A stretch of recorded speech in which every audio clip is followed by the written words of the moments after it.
Hallelujah, praise the lord. ದೇವರ ಪರಿಶುದ್ಧ ನಾಮಕ್ಕೆ ಸ್ತೋತ್ರವಾಗಲಿ. ರಾತ್ರಿ ವೇಳೆಯಲ್ಲಿ ಮತ್ತೊಂದು ಆವರ್ತಿ ನಮ್ಮನ್ನೆಲ್ಲ ತೆಗೆಸಿಕೊಂಡು ಕರ್ತನ ಕರಗಳೆಪ್ಪಿಸಿಕೊಳ್ಳೋಣ.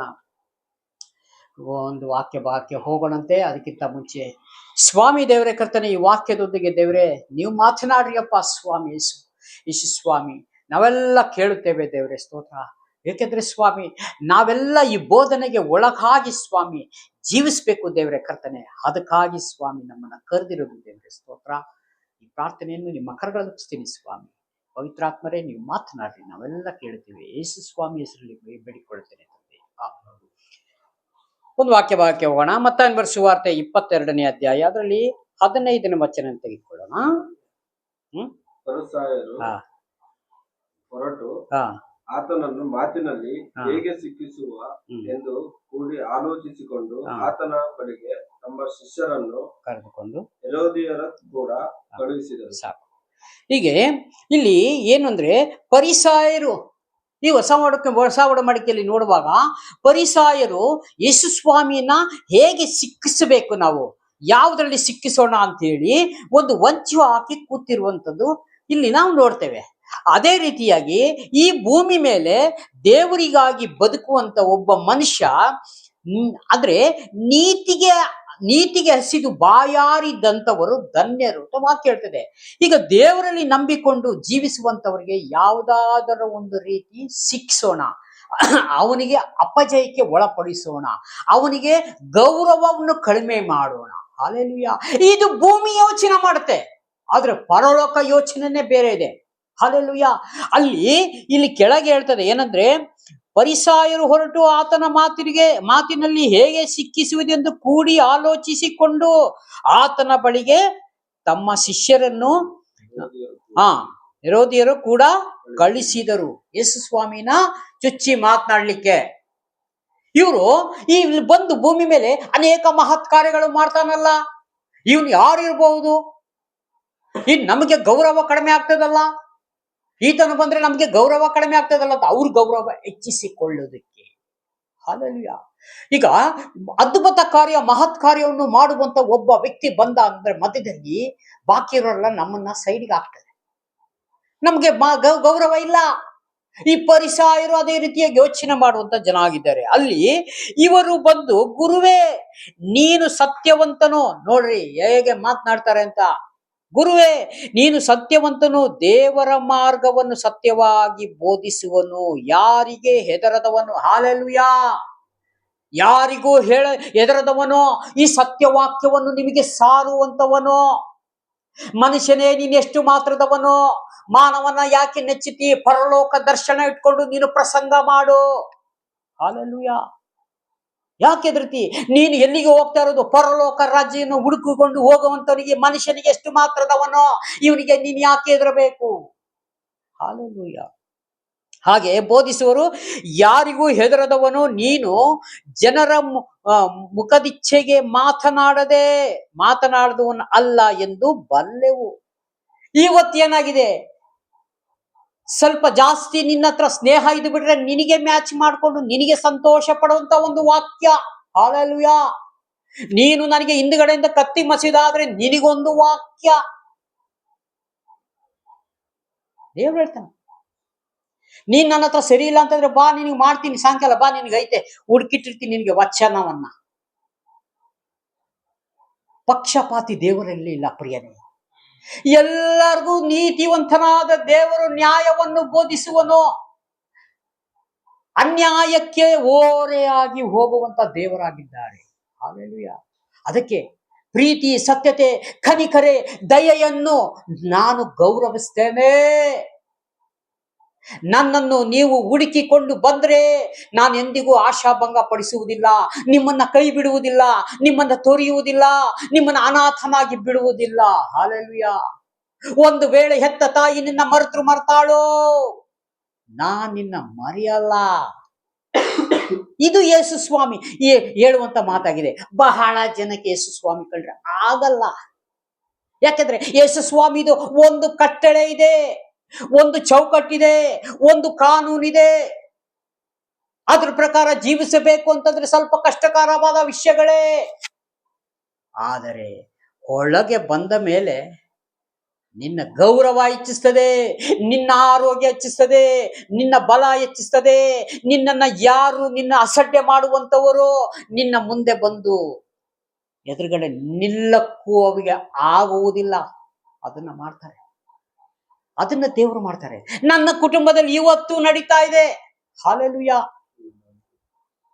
ಯಾವುದು ನಮ್ಮ ದೊಡ್ಡ ವರಮಾನ ಅಲ್ಲ, 4 ಫ್ಯಾಕ್ಟರಿ ಓನರ್ಗಳಲ್ಲ ನಾವು, 30-40 ಸೈಟು ಇಲ್ಲ ನಮಗಿಲ್ಲಿ. ಆದರೆ ಎಲ್ಲಕ್ಕಿಂತ ಹೆಚ್ಚಾಗಿ ಒತ್ತೊತ್ತಿಗೆ ಒಳ್ಳೊಳ್ಳೆ ಆಹಾರವನ್ನ ಕೊಟ್ಟು ನಮ್ಮನ್ನ ಭದ್ರಕೋಟೆಯಲ್ಲಿ ತಂದೆಯಾದ ದೇವರು ಸಾಕ್ತಾ ಇದ್ದಾರೆ. ಪ್ರಿಯನೇ, ಇವತ್ತು ನಮಗಿಲ್ಲಿ ಭೂಮಿ ಮೇಲೆ ಏನು ಇಲ್ಲದೆ ಇರ್ಬೋದು, ಇಲ್ಲಿವರೆಗೂ ಕೊಟ್ಟಂತವನು ಮುಂದೆ ಕೊಡೋದಿಲ್ಲವೋ? ನೀನು ಸಹಾಯವನ್ನು ಕೇಳಿದಾಗ ನನ್ನ ಕೈ ಮೋಟುಗೈಯೋ, ನೀನು ಪ್ರಾರ್ಥನೆ ಮಾಡುವಾಗ ಕೇಳಲಾರ್ದೆ ನನ್ನ ಕಿವಿ ಕಿವಿಡೋ. ಹಲ್ಲೆಲೂಯಾ. ಯಾಕೆ ನಮ್ಮ ಪ್ರಾರ್ಥನೆಗಳು ಹೋಗುತ್ತಾ ಇಲ್ಲ? ನಮ್ಮ ಪಾಪವೇ ನಮಗೆ ಅಡ್ಡವಾಗಿ ನಿಂತಿದೆ. ಹಲ್ಲೆಲೂಯಾ. ಇದೆಲ್ಲ ತೆಗೆದು ಸೈಡಿಗೆ ಹಾಕ್ರಿ, ನಿಮ್ಮ ಪ್ರಾರ್ಥನೆ ಡೈರೆಕ್ಟ್ ನ್ಯಾಷನಲ್ ಹೈವೇಲಿ ಹೋದಂಗೆ ಹೋಗ್ತದೆ ಪರಲೋಕಕ್ಕೆ. ಅಲ್ಲಿಂದ ಸಟ್ಟಂತ ಪೋಸ್ಟ್ ಮ್ಯಾನ್ ಹೇಗೆ ಎಂಥದ್ದು ಸ್ಪೀಡ್ ಪೋಸ್ಟ್ ಗೊತ್ತಲ್ಲ ಎಲ್ಲರಿಗೂ, ಆ ರೀತಿಯಾಗಿ ನಿಮ್ಮ ಮನೆಗೆ ಲೆಟರ್ಗಳು ಬರ್ತದೆ. You are granted. ನಿನ್ನ ಪ್ರಾರ್ಥನೆ ನಾನು ಕೇಳಿದ್ದೇನೆ, ನಿನಗೆ ಉತ್ತರವನ್ನು ಕೊಡ್ತೀನಿ ನಾನು. ಹಲ್ಲೆಲೂಯಾ. ಇದು ದೇವರು ಮಾಡ್ತಾರೆ, ಇದು ದೇವರು ಮಾಡುವಂತ ಕಾರ್ಯ ಆಗಿದೆ ಪ್ರಿಯರೇ. ಹಾಗಾಗಿ ಎಲ್ಲಿಂದ ಬರ್ತದೋ ಗೊತ್ತಿಲ್ಲ ಮಾತ್ರ, ಆದ್ರೆ ಅದು ಬಂದರೆ ಯಾವ ಶಕ್ತಿಯು ತಡೆಯಕ್ಕೆ ಆಗುವುದಿಲ್ಲ. ನಾನು ಹೇಳ್ತೀನಿ ಕೇಳ್ರಿ, ಇದು ಸತ್ಯವಂತನು ನೀತಿವಂತನಾದ ದೇವರು ನ್ಯಾಯಾಶಾಸನದಲ್ಲಿ ಕೂತುಕೊಂಡು ಈ ಭೂಲೋಕಕ್ಕೆ ನ್ಯಾಯ ತೀರಿಸುವಂತ ದೇವರು ತಾನೇ ಹೇಳುವಂತ ಮಾತಾಗಿದೆ. ಇದು ಕೇಳಿಕೊಂಡು ಜೀವಿಸುವಂತನು ಭಾಗ್ಯವಂತನು. ಹಲ್ಲೆಲೂಯಾ. ಇವತ್ತು ಪವಿತ್ರಾತ್ಮನ ನುಡಿಗಳಿಗೆ ಆ ಶಬ್ದಕ್ಕೆ ಕಿವಿಗೊಡುವನು ಎಷ್ಟೋ ಧನ್ಯನೋ. ಇಷ್ಟು ಅಂತ ಬರ್ದಿಲ್ಲ, ಸ್ವಲ್ಪ ಅಂತ ಬರ್ದಿಲ್ಲ, ಎಷ್ಟೋ ಧನ್ಯನು. ರಬಲ ಶಬ್ದ ರೊಕೋನ ಖಾರಬ ರಿಯನಾವ ಕುರಬ ಶಿಖೋರ ಶಬ್ದ ರೊಕೋನ ಖಾರಬ. ಇದು ಆಕಾಶ ಭೂಮಿ ಅಳೆದು ಹೋಗ್ಬೋದು, ನನ್ನ ಮಾತು ಎಂದು ಅಳಿಯುವುದೇ ಇಲ್ಲ. ಆದಿಯು ನಾನೇ, ಅಂತ್ಯವು ನಾನೇ, ಯುಗದ ಸಮಾಪ್ತಿವರೆಗೂ ಎಲ್ಲ ದಿವಸ ನಿಮ್ಮ ಸಂಗಡ ಇದ್ದು ಕೊಡುವಂತ ವಾಗ್ದಾನದ ಮಾತಾಗಿದೆ ಪ್ರಿಯನೇ. ಇದು ದೇವರು ನುಡಿಯುವಂತ ಮಾತು. ಈ ಲೋಕದ ವೈಭವ ಜಂಜಾಟವನ್ನು ಬಿಟ್ಟು ಬಿಡ್ರಿ. ಈ ಭೂಮಿ ಮೇಲೆ ಬದುಕ್ತಾ ಇದ್ದೀವಿ, ಯಾವ ಯೋಚನೆಯಲ್ಲಿ ಬದುಕಬೇಕು? ನಾವು ಪರಲೋಕ ಸಂಸ್ಥಾನದವರು. ಒಬ್ಬ ದೊಡ್ಡ ಒಂದು ಸೆಕ್ಯೂರಿಟಿ ಪೋಸ್ಟ್ ಅಲ್ಲಿ ಇರ್ತಾನೆ. ದೊಡ್ಡ ಮಿನಿಸ್ಟ್ರಿಗಳಿಗೆ ಸೆಕ್ಯೂರಿಟಿ ಪೋಸ್ಟ್ ಇರೋನು ರಸ್ತೆಲ್ಲ ಓಡಾಡ್ತಾನ ಫ್ರೀಯಾಗಿ. ಅವನಿಗೆ ಎಂತ ಒಂದು ಇದಿರ್ತದೆ. ಅವನು ಭದ್ರಕೋಟೆಯಲ್ಲಿ ಮುಚ್ಚಿ ಮರೆ ಮಾಡೋ, ಅವನಿಗೆ ಎಲ್ಲ ಅಧಿಕಾರ ಕೊಟ್ಟಿದೆ. ಅವನಿಗೆ ಹೆಚ್ಚು ಕಮ್ಮಿ ಫೈರ್ ಮಾಡೋಷ್ಟು ಅಧಿಕಾರ ಇರ್ತದೆ.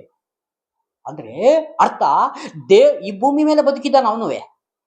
ಅವನಿಗೆ ಯಾಕೆ ಈ ಭೂಮಿಯನ್ನು ನಾನು ಉದಾಹರಣೆಗೆ ತೆಗೆದುಕೊಂಡು ಹೇಳ್ತೀನಿ ಅಂದ್ರೆ, ಡೈರೆಕ್ಟ್ ಪರಲೋಕವನ್ನು ಕುರಿತು ವಾಕ್ಯದ ಮುಖಾಂತರ ಹೇಳಿದ್ರೆ ಎಷ್ಟೋ ಜನಕ್ಕೆ ಅರ್ಥ ಆಗುವುದಿಲ್ಲ.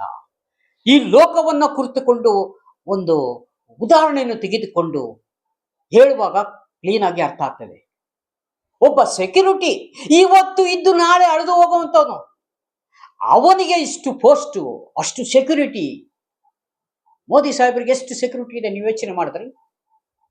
ಅವ್ರ ಹತ್ರ ಹೋಗಿ ನಿಂತ್ಕೊಂಡು ಮಾತಾಡ್ಲಿಕ್ಕೆ ಆಗ್ತದ? ಈ ಲೋಕದ ಕಾನೂನು. ಆದ್ರೆ ಪರಲೋಕದ ಕಾನೂನು ಹೇಗೆ ಇರಬೇಕು ನಾವು ಯೋಚನೆ ಸತ ಮಾಡಕ್ಕೆ ಆಗೋಲ್ಲ ಪ್ರಿಯನೇ. ಅಂತ ಜಾಗಕ್ಕೆ ಹೋಗಬೇಕಾದ್ರೆ ನಾವು ಎಷ್ಟು ಕೇರ್ಫುಲ್ ಆಗಿರ್ಬೇಕು. ಒಂದು ಬೋಟಿನಲ್ಲಿ ಪ್ರಯಾಣ ಮಾಡ್ಬೇಕಾದ್ರೆ ಸೇಫ್ಟಿ ಜಾಕೆಟ್ಗಳನ್ನ ಹಾಕಿಕೊಳ್ತೇವೆ. ಎಲ್ಲೆಲ್ಲೋ ಒಂದೊಂದು ದೊಡ್ಡ ಹೋಗಿ ಇದು ಪ್ರಯಾಣ ಮಾಡ್ಬೇಕಾದ್ರೆ ಎಲ್ಲ ಸೇಫ್ಟಿಗಳು ಮಾಡ್ಕೊಂಡು ಹೋಗ್ತೇವೆ. ಆದ್ರೆ ಪರಲೋಕ ಹೋಗ್ಲಿಕ್ಕೆ ಅಸಡ್ಡೆ, ಹೋದ್ರೆ ಆಯ್ತು, ನೋಡಿದ್ರೆ ಆಯ್ತು, ಅವ್ರಿಗಾದಂಗೆ ನಮ್ಗೆ ಆಗತ್ತೆ, 4 ಜನಕ್ಕೆ ಆಗಂಗೆ ನಮ್ಗೆ ಆಗತ್ತೆ. ನಮ್ಗೇನ್ ಸ್ಪೆಷಲ್? Never, impossible, ಸಾಧ್ಯವಲ್ಲ. ನೀನ್ ಸ್ಪೆಷಲ್. ನೀನು ದೇವರ ಆಯ್ಕೆ ಮಾಡ್ಕೊಂಡಿದ್ದ ಮಗನು, ನೀನು ದೇವರ ಆಯ್ಕೆ ಮಾಡ್ಕೊಂಡಿದ್ದ ಮಗಳು. ನೀನ್ ಯಾಕೆ ಲೋಕವನ್ನ ನೋಡಿ ಬದುಕಬೇಕು? ಪರಲೋಕವನ್ನ ನೋಡಿಕೊಂಡು ಬದುಕು ನೀನು. ಹಾಲೆಲೂಯ.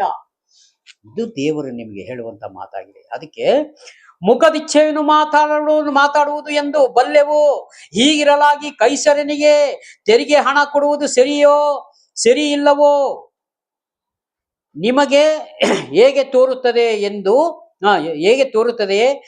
ನನಗೆ ಹೇಳು ಅಂದರು. ಯೇಸು ಸ್ವಾಮಿ ಹೇಳ್ತಾರೆ, ಗೌರ್ಮೆಂಟಿಗೆ ಟ್ಯಾಕ್ಸ್ ಕಟ್ಟುವುದು ಸರಿಯೋ ತಪ್ಪೋ? ಹಾಲೆಲೂಯ. ಪರಿಸಾಯರು ಕೇಳ್ತಾರೆ, ಇದು ಸರಿನಾ ತಪ್ಪ ಅಂತ. ಅದಕ್ಕೆ ದೇವರು ನನ್ನನ್ನು ನೀವು ಯಾಕೆ ಪರೀಕ್ಷೆ ಮಾಡ್ತೀರಿ? ಸಣ್ಣ ಮಗು ಗೊತ್ತಾಗ್ತದೆ ಎಲ್ಲ ಟ್ಯಾಕ್ಸ್ ಕಟ್ಟಬೇಕು ಅಂತ. ಹಾಲೆಲೂಯ. ಹಾಗಾಗಿ ಯೇಸು ಅವರಿಗೆ, ಕೇಡನ್ನು ಅರಿತುಕೊಂಡವನಾಗಿ ಕಪಟಿಗಳೇ, ನನ್ನನ್ನು ಯಾಕೆ ಪರೀಕ್ಷೆ ಮಾಡುತ್ತೀರಿ? ನೋಡು, ಯೇಸು ಸ್ವಾಮಿ ಕೇಳ್ತಾರೆ, ಕಪಟಿಗಳೇ, ಬುದ್ಧಿ ಇಲ್ಲದವರೇ, ಪರಲೋಕ ರಾಜ್ಯವನ್ನು ಕುರಿತು ವಾಕ್ಯಗಳು ಸಾರಲ್ಪಟ್ಟಿದೆ. ತುಂಬಾ ಸೇವಕರನ್ನ ಬಿಟ್ಟಿದ್ದೀನಿ. ಅನೇಕ ವಾಕ್ಯಗಳು ನಿಮ್ಮ ಮುಂದೆ ಇದೆ, ಗ್ರಂಥಗಳು ನಿಮ್ಮ ಮುಂದೆ ಇದೆ, ಸೇವಕರು ನಿಮ್ಮ ಮುಂದೆ ಬಿಟ್ಟಿದ್ದೇನೆ. ವಾಕ್ಯವನ್ನು ಕೇಳಿಕೊಂಡು ಧ್ಯಾನ ಮಾಡಿಕೊಂಡು ಪರಲೋಕ ಬರಲಿಕ್ಕೆ ನಿಮ್ಗೆ ಆಗುವುದಿಲ್ಲವೋ? ಹಾಲೆಲೂಯ. ಕಪಟಿಗಳೇ ಅಂತ ಸ್ವಾಮಿ, ಯಾಕೆ ಪರೀಕ್ಷೆ ಮಾಡುತ್ತೀರಿ? ಹಾಲೆಲೂಯ. ತೆರಿಗೆ ಕೊಡುವ ನಾಣ್ಯವನ್ನು ನನಗೆ ತೋರಿಸು ಅನ್ನಲು ಅವರು ಆತನಿಗೆ ಒಂದು ಹಣವನ್ನು ತಂದು ಕೊಟ್ಟರು. ಆತನು ಆ ಮುದ್ರೆಯು ಯಾರದೊಂದು ಕೇಳಿದಕ್ಕೆ ಕೈಸರನು. ಆ ದೇಶದ ರಾಜನದ ಮುದ್ರೆ ಅದು. ಕೈಸರನ ರಾಜ್ಯವನ್ನು ಆ ನಾಣ್ಯದ ಮೇಲೆ ಮುದ್ರೆ ಇರ್ತದೆ. ಹಾಲೆಲೂಯ. ಯೇಸು ಸ್ವಾಮಿ ಹೇಳ್ತಾರೆ, ಆ ಮುದ್ರೆ ಯಾರ ಹೆಸರು ಮೇಲಿದೆ? ಕೈಸರ ರಾಜ್ಯ. ಕೈಸರಂದು ಕೈಸರಿಗೆ ಕೊಡಿ, ದೇವರದ್ದು ದೇವರಿಗೆ ಕೊಡಿ. ಹಾಲೆಲೂಯ. ಇದು ದೇವರ ಹತ್ರ ಪ್ರಶ್ನೆ ಮಾಡ್ತಾರೆ, ದೇವರನ್ನ ಸಿಕ್ಕಿಸುವುದಕ್ಕೆ.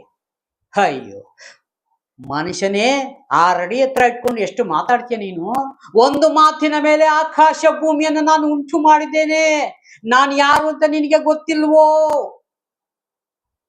ವಾಕ್ಯದ ಮುಖಾಂತರ ಹೇಳಿದೆ, ಅಬ್ರಾಮನ ಕಳಿಸ್ದೆ, ಅಬ್ರಾಮನನ್ನು ನಂಬಲಿಲ್ಲ. ಮೋಶೆ ಕಳಿಸ್ದೆ, ಮೋಶೆಯನ್ನು ನಂಬಲಿಲ್ಲ. ಬಹಳ ಜನನ್ನ ನಾನು ಕಳಿಸಿದೆ. ಇದೆಲ್ಲ ಕಳಿಸಿದ ಮೇಲೆ ನಾನೇ ಮನುಷ್ಯನಾಗಿ ಭೂಮಿಗೆ ಬಂದರೂ ನೀನು ನನ್ನ ನಂಬಲಿಲ್ಲಲ್ಲ. ಹಾಲೆಲೂಯ. ಯೇಸು ಸ್ವಾಮಿ ಹೇಳ್ತಾರೆ, ನಾನೇ ದರಗಿಳಿದು ಬಂದಲ್ಲಪ್ಪ, ನಿಮ್ಮ ಕೂಡ ನಡೆದಾಡಿನಲ್ಲೋ ಈ ಭೂಮಿ ಮೇಲೆ. 33 ವರ್ಷಗಳ ಕಾಲ ನಿಮ್ಮ ಜೊತೆಗಿದ್ದೆ. 3 ವರ್ಷಗಳ ಕಾಲ ಅದ್ಭುತ ಕಾರ್ಯ ಮಹತ್ ಕಾರ್ಯಗಳನ್ನ ಮಾಡಿದೆ. ಸತ್ತೋಗಿದ ಲಾಜರನ್ನ ಎಬ್ಬಿಸಿದೆ. ನಾತ ಹೊಡಿತಾ ಇದೆ. ಒಂದು ಮಾತಿನ ಮೇಲೆ ಲಾಜರನೇ ಎದ್ದು ಬಾ. ಹಾಲೆಲೂಯ. ಹಿಂಗೆ ನಾನು ಇಷ್ಟು ಮಹತ್ ಕಾರ್ಯಗಳನ್ನು ಮಾಡಿದ್ರು ನೀನು ಇನ್ನೂ ನಂಬಲಿಲ್ಲ. ಹಾಲೆಲೂಯ. ಇನ್ನೂ ಕಾಲಗಳನ್ನ ಕೊಡ್ತೇನೆ. ಈಗಲಾದ್ರ ಮನಮರಗಿ ನನ್ನ ಕಡೆ ತಿರುಗಿಕೋ. ಯಾಕೆಂದ್ರೆ ನಾನು ಉಂಟು ಮಾಡಿದ ಆತ್ಮ ನಷ್ಟವಾಗಬಾರದಲ್ಲ. ಹಾಲೆಲೂಯ. ನಾವು ಒಂದು ರೈಲಿನ ಪಟ್ಟಿಯ ಮೇಲೆ ನಡೀತಾ ಇದ್ದೇವೆ. ಎಡಕ್ಕೆ ಬಿದ್ರು ಬಲಕ್ಕೆ ಬಿದ್ರು ನಷ್ಟ ನಮಗೆ, ಬೇರೆ ಯಾರಿಗೂ ನಷ್ಟ ಆಗೋದಕ್ಕೆ ಸಾಧ್ಯವೇ ಇಲ್ಲ. ಹಾಲೆಲೂಯ. ಹಾಗಾಗಿ ನಮ್ಮ ದೇವರ ಮಕ್ಕಳಿಗೆ ಹೀಗೆ ಒಂದು ರೈಲ್ವೆ ಪಟ್ಟಿ ಮೇಲೆ ನಡೆಯುವಂತ ರೀತಿಯಾಗಿ ನಾವು ನಡಿಬೇಕು ಭೂಮಿ ಮೇಲೆ. ಯಾಕೆ? ಎಡಕ್ಕೆ ಬಿದ್ರು ಬಲಕ್ಕೆ ಬಿದ್ರುವೆ ನಷ್ಟ ನಮಗೆ, ಮತ್ತೊಬ್ಬರಿಗಲ್ಲ. ಅದಕ್ಕಾಗಿ ದೇವರು ಕರೆದಾನಲ್ಲ. ಹಾಲೆಲೂಯ. ಕೈಸರಿಗೆ ಯಾವಾಗ ಅಂದರು, ಆಗ ಆತನು ಅವರಿಗೆ, ಹಾಗಾದರೆ ಕೈಸರದನ್ನು ಕೈಸರಿಗೆ ಕೊಡಿರಿ, ದೇವರದನ್ನು ದೇವರಿಗೆ ಕೊಡಿರಿ ಎಂದು ಹೇಳಿದನು. ಅವರು ಈ ಮಾತನ್ನು ಕೇಳಿ ಅತ್ಯಾಶ್ಚರ್ಯಪಟ್ಟು ಆತನನ್ನು ಬಿಟ್ಟು ಹೋದರು. ಹಾಲೆಲೂಯ. ಯಾರು? ಫರಿಸಾಯರು. ಪ್ರಶ್ನೆ ಮಾಡಕ್ಕೆ ಬಂದವರು. ಪ್ರಶ್ನೆ ಮಾಡಿ ಇವ್ರ ಹತ್ರ ಏನು ಉತ್ತರ ಸಿಕ್ಕಲಿಲ್ಲ. ಯೇಸು ಸ್ವಾಮಿ ಕೇಳಿದ್ದನ್ನ ಇವ್ರ ಹತ್ರ ವಿವರಣೆ ಮಾಡಕ್ಕೆ ಅವಕಾಶನೂ ಇಲ್ಲ, ಬಾಯೂ ಇಲ್ಲ. ಎಲ್ಲ ಸುಮ್ಮನೆ ಹೋಗಿಬಿಟ್ರು. ಹಾಗೆ ಇವತ್ತು ಎಷ್ಟೋ ನಾವು ಪ್ರಶ್ನೆ ಮಾಡಕ್ ಹೋಗ್ತೀವಿ ದೇವರ ಹತ್ರ.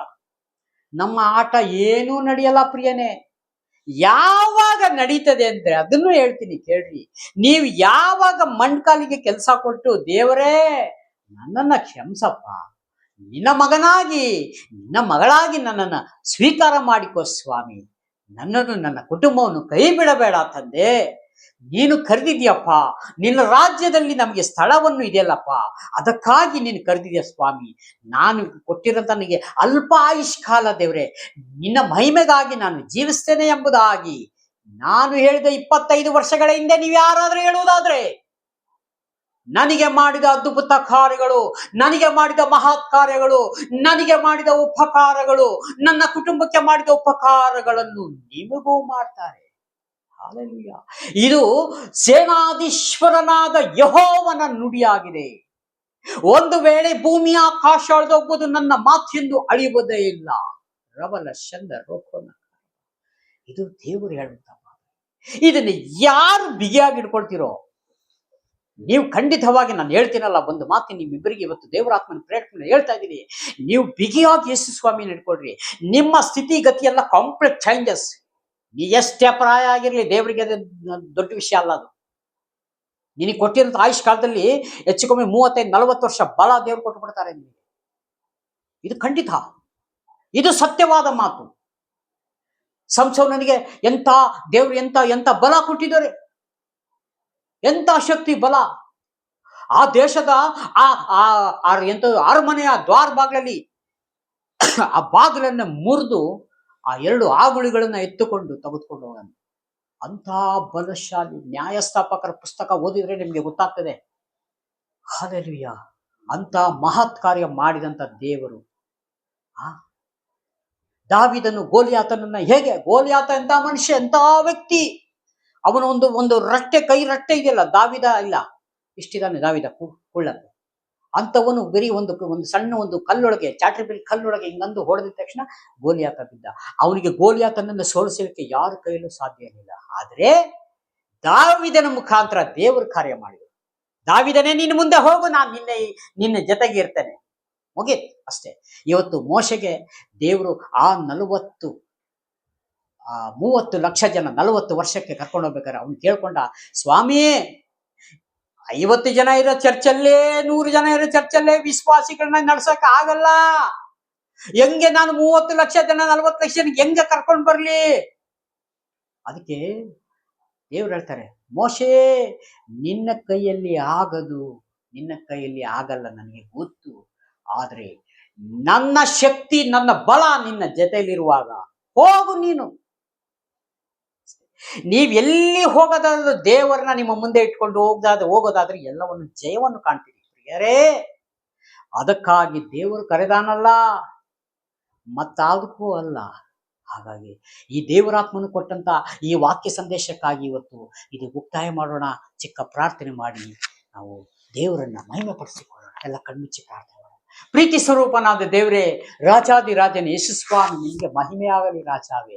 ಈ ಕೊಟ್ಟಂತ ವಾಕ್ಯ ಸಂದೇಶಕ್ಕಾಗಿ ಸ್ತೋತ್ರ. ಈ ಪವಿತ್ರಾತ್ಮನ ಪ್ರೇರೇಪಣೆಯಿಂದ ಸ್ವಾಮಿ ದೇವರೇ ಕರ್ತನೆ, ನಾವು ತೆಗೆದುಕೊಂಡ ಸಂದೇಶ ಬೇರೆ ದೇವರೇ, ನೀವು ನಡೆಸಿದಂತ ಒಂದು ವಾಕ್ಯವೇ ಬೇರೆ ಸ್ವಾಮಿ ದೇವರೇ ಸ್ತೋತ್ರ. ಅದಕ್ಕಾಗಿ ಸ್ತೋತ್ರ ಮಾಡಿಕೊಡುತ್ತೇನೆ ರಾಜಾವೇ. ಇಲ್ಲಿ ಕೂಡಿ ಬಂದಿರೋ ಸ್ವಾಮಿ ಪ್ರತಿ ಒಂದು ಮಕ್ಕಳನ್ನು ನಿಮ್ಮ ಕರಗಳಲ್ಲಿ ಒಪ್ಪಿಸಿ ಕೊಡ್ತಾ ಇದ್ದೇನೆ ಸ್ವಾಮಿ. ನನ್ನನ್ನು ಸೇರಿ ನಿಮ್ಮ ಕರಗಳಲ್ಲಿ ಒಪ್ಪಿಸಿ ಕೊಡ್ತಾ ಇದ್ದೇನೆ ರಾಜಾವೇ. ಕರ್ತನೆ, ನಮ್ಮನ್ನ ಬಲಪಡಿಸು, ವಾಕ್ಯದಲ್ಲಿ ತುಂಬಿಸು ತಂದೆಯಾದ ದೇವರೇ. ಹಾಗೂ ಸ್ವಾಮಿ ದೇವರೇ ಕರ್ತನೆ, ಈ ಸಮಯಕ್ಕಾಗಿ ಸ್ತೋತ್ರ ಮಾಡಿಕೊಡ್ತೇನೆ. ವಿಡಿಯೋ ಮುಖಾಂತರ ನೋಡಿದ ಪ್ರತಿಯೊಂದು ಸಹೋದರ ಸಹೋದರಿ ನೆನೆಸಿ ನಿಮ್ಮ ಕರಗಳಲ್ಲಿ ಒಪ್ಪಿಸಿಕೊಡ್ತೇನೆ. ಪ್ರಾರ್ಥನೆ ಕೇಳಿದಕ್ಕಾಗಿ ಸ್ತೋತ್ರ. ಯೇಸು ಸ್ವಾಮಿ ಹೆಸರಲ್ಲಿ ಬೇಡಿಕೊಡುತ್ತೇನೆ ಪರಲೋಕದ ತಂದೆ. Praise the lord. God bless you. ದೇವರೆಲ್ಲರನ್ನು ಆಶೀರ್ವದಿಸಲಿ. ಆಮೇನ್ ಆಮೇನ್.